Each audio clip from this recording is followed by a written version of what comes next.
Assalamualaikum warahmatullahi wabarakatuh. Sampurasun badaya tepang dangudi sareng pidangan dongeng Sundanya. Kurang ngadongeng deui, kurang neraskeun hanca dongeng anu katuna kalayan ngabantun cara carios nyaeta pamujaan Talaga Getih atawa siluman Talaga Getih. Ieu dongeng teh karangan Mang Nyalira sok sanaos dongeng anu basajan malah mandar janten hiburan. Kabarajan nu satemancok dongeng Mang di mana wae ayana mugi sadayana aya dina kasehatan lahir sinerangan batin oge dilalancarkeun sagaro pinanya tong hilap dirorojong di taroelan tombol subscribe. Atuh mangga nuhunkeun karo parantos like oge komen mangga mitra supados teu nyang kolong tinggana waktos urang sami-sami dangukeun kumaha terasna ieu carita wilujeng ngadangukeun prung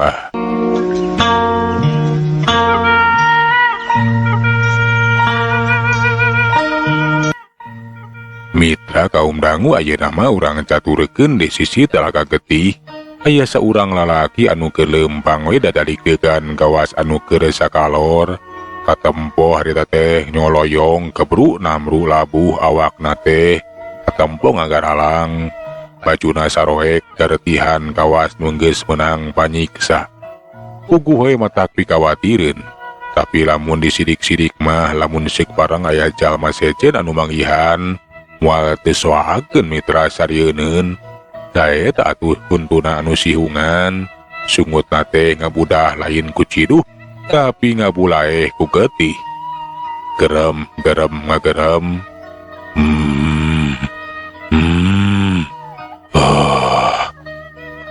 curung kunung si lalaki teh hudang maksakeun maneh teu lila leumpang ngajauhan eta talaga beki lila beki jauh teka caturkeun di jalana jog anjog ka sisi lemur panonna teh merhatikeun kayaan sisieun lemur barang merhatikeun saurang awewe anu keur leumpang bari ngengelek boboko kawasna bae eta awewe teh rek ka sawah rek nganteuran anu keur digarawe di sawah si awewe teu sadar lamun keur diperhatikeun ku eta si lalaki atuh jongjon we leumpang karunya nya kudu gancangan leumpangna meureun lapareun nya kudu gancang tepi ka sawah bisi kaburu ke solatri nu digarawe teh ceuk eta si awewe leumpangna teh beuki ngagancangan basa keur lijongjon leumpang ngagedik ngadadakan da geus sabab aya nu ngahadang ngahalangan jalan nyata lalaki nu tadi nu pikasieun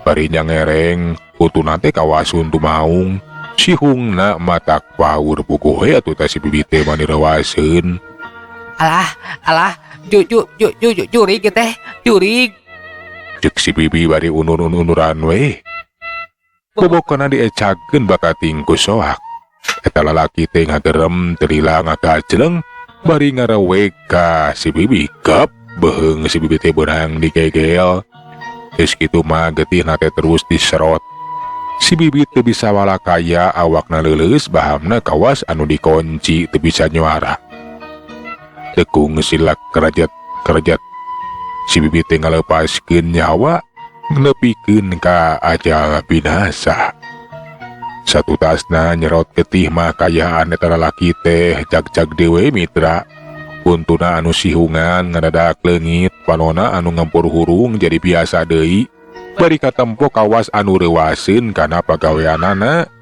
nah cenah bet milampah pagawean nu sarupa kitu nah aing teh bet kieu aing geus maehan jalma kaya kieu mah aing kudu gancangan ilit enya bisi kanyahoan kitu cenah mitra atuh geus kitu mah guragir we ngejat ninggalkeun eta patempatan.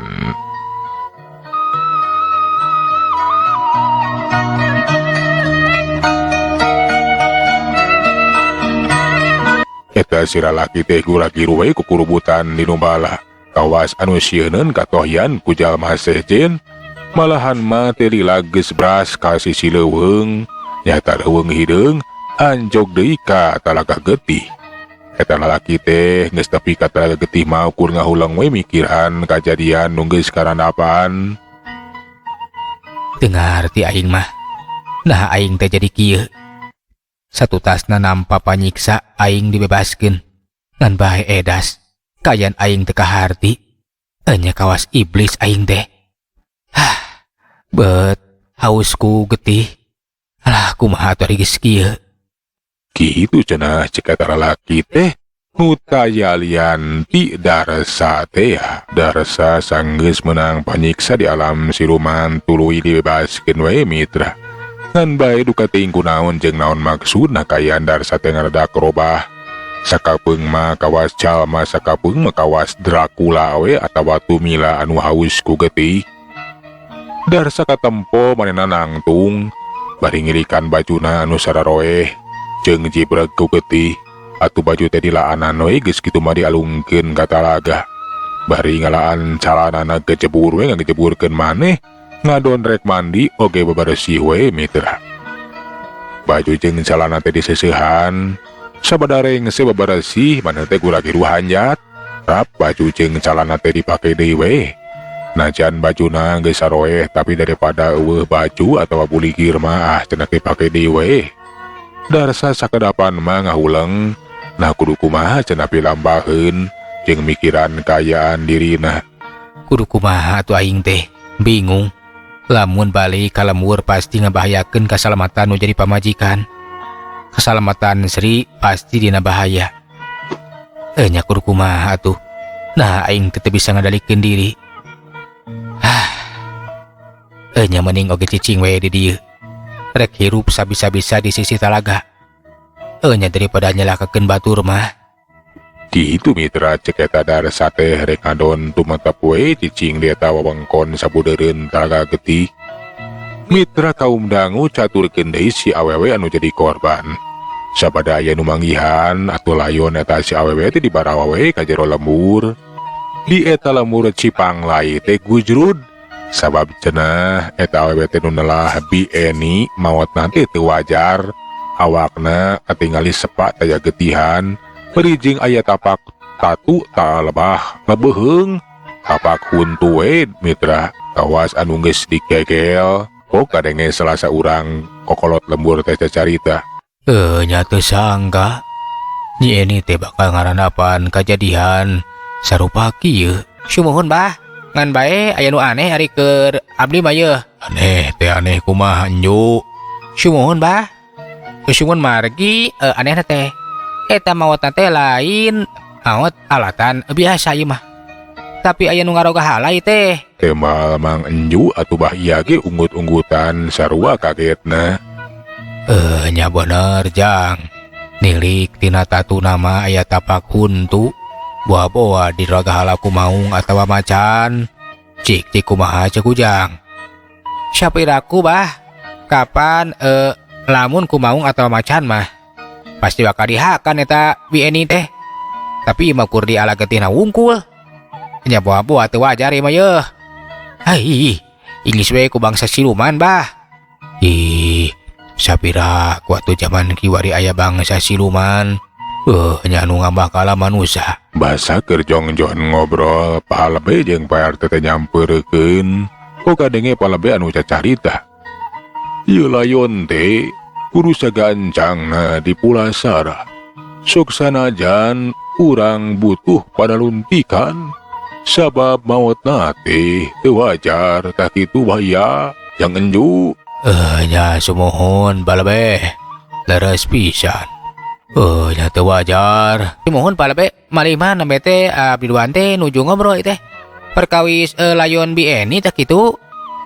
Nya ayo we ayeuna mah urang Pulasara heula.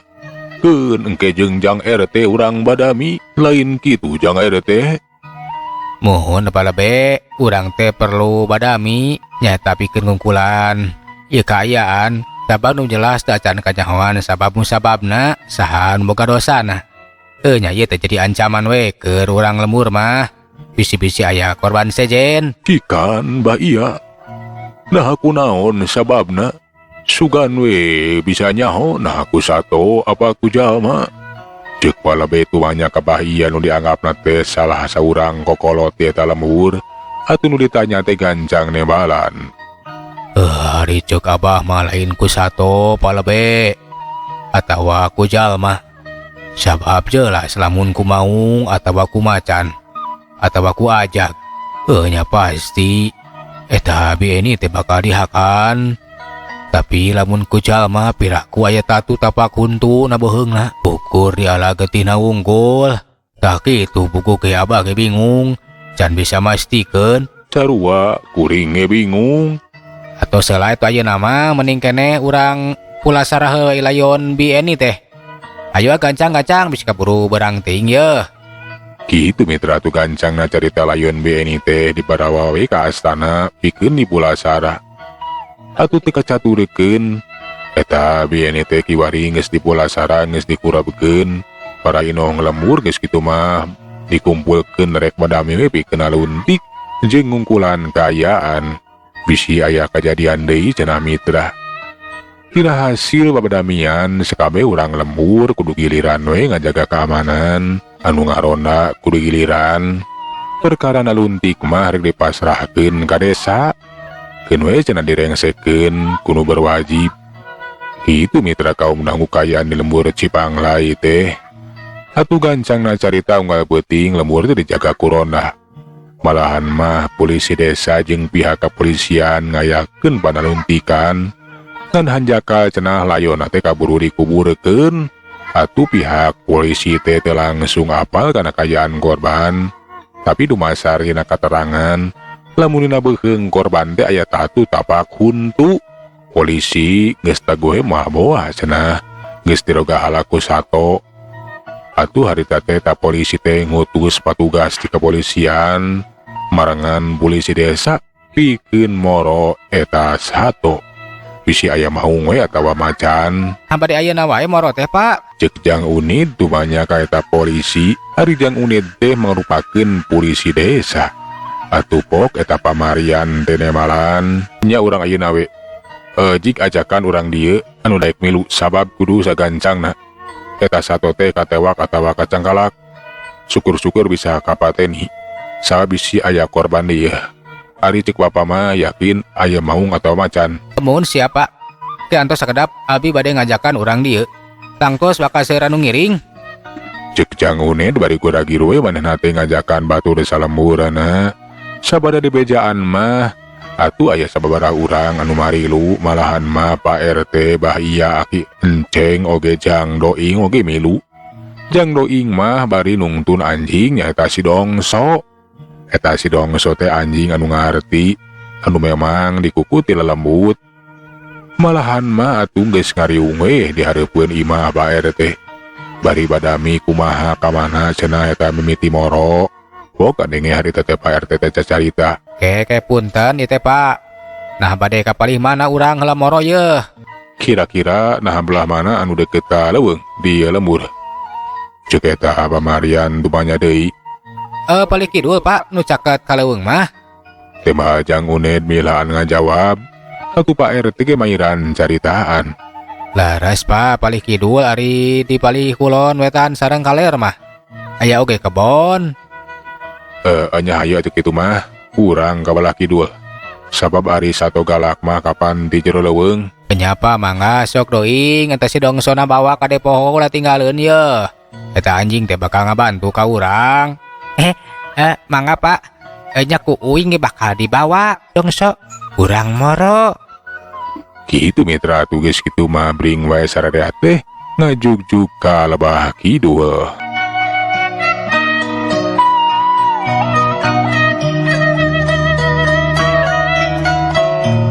Dikacaturekeun di jalana numero teh kiwari geus tepi ka sisi leuweung. Atuh harita pamarian nita si Unid bikeun ngalepaskeun si Dongso. Sina neangan we. Tang tuwe ari anjing mah kapan angseuna teh seukeut bakal nganyawankeun lamun aya sato anu ngabahayakeun. Gancang eta anjingna geura lepaskeun Jang. Muhun mangga Pak. Dongso, asok sia. Teangan bisi aya sato galak euy. Si Dongso teu dilepaskeun terus baretak we lumpat rek neangan. Sabaraha ditungguan sabaraha lila tetela si Dongso teh teu manggihan naon-naon. Tapuku di sisi leuweung teh eueuh sato galak mitra. Atuh pamarian manehna teh nitah ka urang lemur pikeun nuturkeun manehanana. Keun we cenah urang kulik bek di eta sisi leuweung. Amun geus pararugu di sisi leuweung teh eueuh sato galak. Pamarian teh rek ngajakan asup ka tengah leuweung. Bener we, sabada di teteangan di sisi leuweung tapi teu manggihan naon-naon. Antuk nama pamarian teh ngajakan asup ka jero leuweung. Ayeuna mah hayu tuturkeun urang asup ka jero leuweung. Sok kuned maneh ti hareup. Mangga Pak, mangga. Kaceleng si Dongso teh ngabaretek ka jero leuweung diteluturkeun ku pamarian jeung sabaraha kanca. Barang rek tepi ka wewengkon leuweung hideung. Reg atuh hari teh ngaranna geus sababah ieu teh kawas anu ngaulag. Oke pamarian. Nya, punten ieu teh. Margi wewengkon teh wewengkon leuweung hideung. Nya leuweung anu sanget. Abah mah terus terang teu wararantun teuing. Pami kedah lebet ka ieu leuweung mah. Nah kumaha kitu? Nah aya naon di ieu leuweung teh? Ih, pugu ge parantos ka sohor ieu leuweung hideung teh leuweung panonoban bangsa siluman silemin. Panuhun we dugi ka dieu milarian teh. Nya kapan jelas? Teu aya nanaon, teu aya sato galak. Kitu cenah cek bah iya tapi pikeun pamarian mah manehna teu percaya. Nita si Uned pikeun asup ka leuweung hideung. Pikeun ngalepaskeun deui anjingna atuh anjing teh manehna teh ngabaretak we asup ka tengah leuweung hideung. Ngan bae harita eta anjing teh kawas anu rumenggah. Alaka ngagogogan we cekuk ngagogogan. Pugu we si Uned ge kageteun nah ngagogogan naon cenah. Nggogan naon maneh teh sia Dongso? Nah aya manggihan naon euy? Asok maju sia maju. Alaka ngagogogan sia teh. Eta si Dongso teh ngarti baretak atuh asup ka salah sahiji rungkun. Ngan bae aneh. Eta si Dongso teh teu kadenge sorana mitra. Pugu pikeun si Uned ge reuaseun. Boha-boha cenah aya makhluk di eta rungkun teh. Bisi we aya maung. Lah, cilaka Pak. Si Dongso teh teu kaluar deui tina rungkun. Boha-boha dina rungkun teh bisi aya maung atawa macan. Nya keun ku bapa bakal dipariksa. Pamarian manehna taki-taki bari nodongkeun bediana ka lebah rungkun. Sedengkeun di jero rungkun Darsa merhatikeun we ka pamarian sabaraha kanca. Darsa teh geus hasil maehan eta anjing. Tetehlah urang lembur jeung polisi. Jika nama keur ngincer-ngincer anu geus maehan urang lembur. Nya bawa ke neangan aing. Aing kudu kancan ninggal ke di tempat. Gitu mitra cek eta Darsa teh baregu lagi ruwe ninggalkeun eta rungkun. Gorobas. Ngedenge anu ngagorobas pikeun pamarian maneh curinghak. Langsung menang kekacelengan bae leungiteun anu budagan.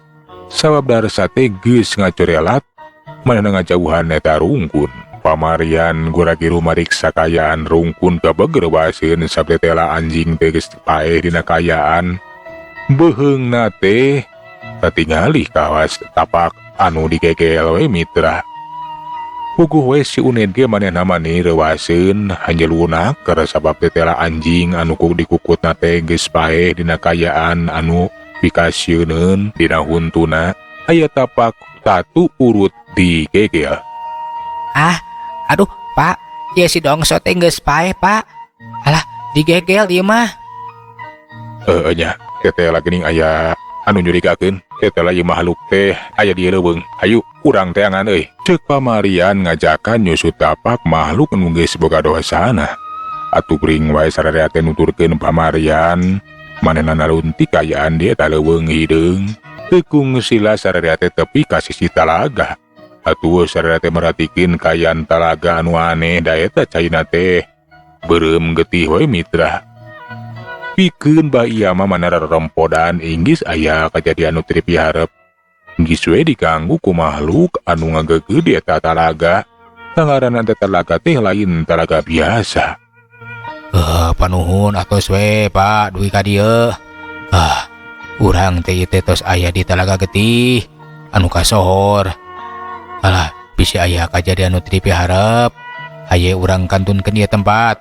Jelas teh sasaha geuning. Pamarian sakedapan mah merhatikeun we kayaan eta talaga.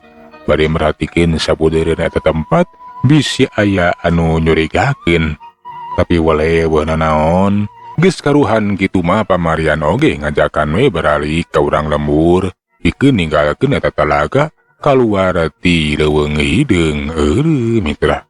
Waktu saparantos penyekapannya, sagala urang tunda jajar carita, nyata pemujaan talaga getidu ka dia atawa siluman talaga getidu ka dia urang teraskeun dina seri anu salajengna tumang anun tina sadaya perhatosanananya. Apundana tina sagala kakiraan emang saranan undur. Assalamualaikum warahmatullahi wabarakatuh. Jag.